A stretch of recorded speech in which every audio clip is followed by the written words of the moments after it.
રાજકોટની નવરંગ nature club અને સાવરકુંડલાના તાત્કાલિક હનુમાનજી આશ્રમ વન પ્રકૃતિ ટ્રસ્ટ દ્વારા સૌરાષ્ટ્રભરની શાળાઓમાં એક પ્રેરણાદાયી અભિયાન શરૂ કરવામાં આવ્યું છે. આ અભિયાનનો મુખ્ય ઉદ્દેશ વિદ્યાર્થીઓમાં પર્યાવરણ સંરક્ષણ, જળ બચાવ અને જૈવિક ખેતી પ્રત્યે જાગૃતિ લાવવાનો છે. કાર્યક્રમમાં વિદ્યાર્થીઓને શાકભાજી અને ઔષધીય વનસ્પતિના બીજ આપી ઘરે ઓર્ગેનિક ખેતી કરવા પ્રોત્સાહિત કરવામાં આવે છે.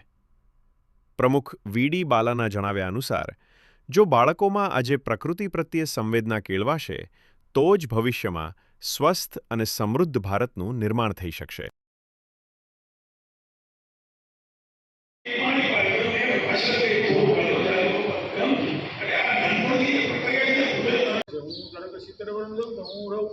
બાળકોની કહેવાય સીધું સાદું સરળ જીવન.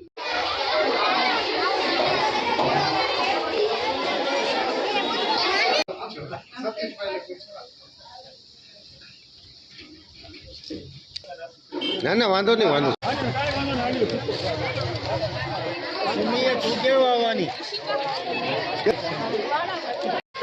હું વીડી બાલા, પ્રમુખ નવરંગ નેચર ક્લબ રાજકોટ.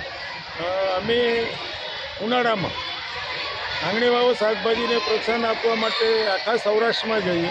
લગભગ 200 સ્કૂલોમાં અમે જઈ અને 2 લાખ શાકભાજીના બિયારણ, ચોમાસું શાકભાજી મોટાભાગે વેલાવાળા શાકભાજી હોય. અને આજે અમે સાવરકુંડલાની અંદર આવ્યા છીએ.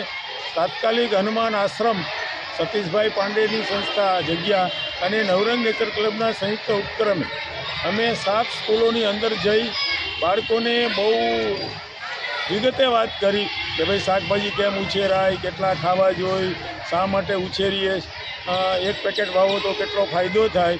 અને બજારમાં જે પેકેટ 20 રૂપિયાનું મળે, નિધિ સીડ નામનું પેકેટ, એ અમે બાળકોને 5 રૂપિયામાં આપી. વાહન ભાડું અમારી આ 2 સંસ્થા ભોગવી લી.